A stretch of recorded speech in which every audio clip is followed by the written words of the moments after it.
What's up, y'all? It's Shuffle, and today's video is about Darkest Dungeon 2 and some changes I think it needs. This is a follow-up to a video I did a while back on the same topic. For this video, I have 5 ideas to talk about. Some of them are probably things you've heard before, and some of them you may not have. Either way, they are mostly influenced by community feedback, so I'm trying to use my platform to elevate voices. Number 1, the game needs some kind of way to increase the speed of the animations and stuff as a base game feature.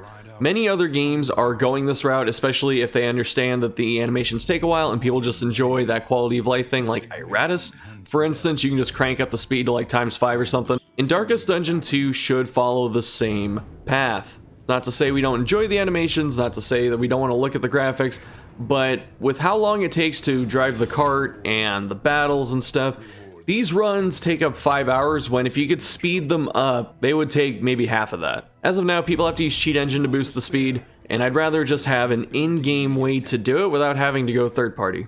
Number 2, please make paths optional. I actually love paths, so I'll probably never turn them off. I think being able to toggle paths would be a good change. The second half of this point is, please, if we are going to use paths, let us re-roll them at the crossroads. To keep this fair, just re-roll the entire cast at the same time. That way you don't get to sit there and spam re-roll until you get master on everyone or something. I don't think this would actually break the game as much as people might initially think. As of right now, as players, we have to get to, I believe, past the first inn, so out of the valley, and then, abandon the run, and then we can reset the paths, which is a process that takes too much time, honestly.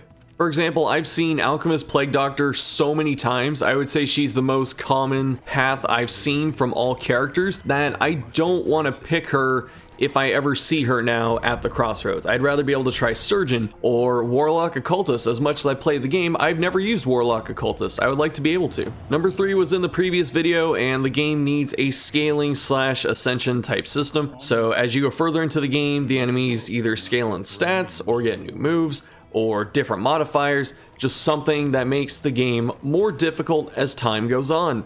As of right now, the hardest part of the game is the first region after the valley.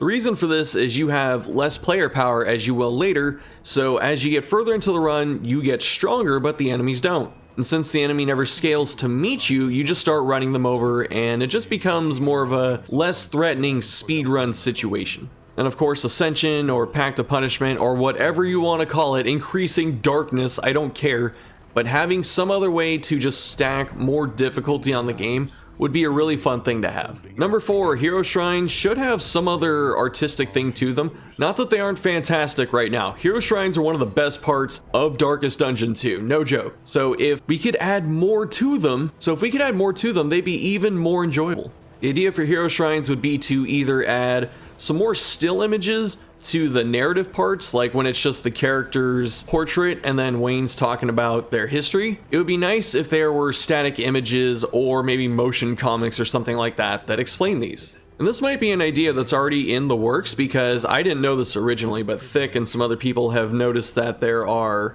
actual still images that are drawn for characters like Highwayman, showing him as a prisoner and eating rats. So if this is already something that's coming, then I'm actually pretty excited. Number 5, layers should become small dungeons. It's pretty much gonna be the same thing as driving the cart down pathways, I'm pretty sure. But even then, people really like, for some reason, just seeing the characters walk around. So having them just step out, walk through a, 2 hallway, 3 room, or whatever it is, 3 hallway, 3 room layer, aka a dungeon, and able to pick a couple different paths, maybe go to some curio, something like that could be pretty enjoyable. For example, when you get to the harvest house, your team jumps out of the wagon, they fight through the front yard and the garden, maybe there's specific front yard enemies, scarecrows, I don't know. And then they get into the house, they have to find the baby room, and so when they're going there, they go to the fridge, or I guess they don't have refrigerators back then, but some kind of storage units, and then use an anti-venom on that, and then get some, steak, I don't know, right? Just something.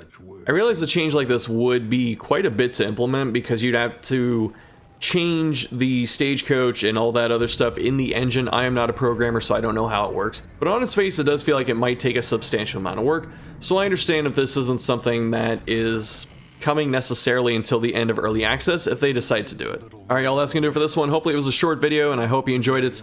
Coming up on the channel, we do have a mixture of the first looks and maybe some starter guides for other games. And I know some people have been watching those, and I'm really thankful for it. So I hope you've been enjoying it, and I hope you check out the new stuff too. As always though, there will be more Darkest Dungeon, and thank you so much for watching, and I'll see you next time.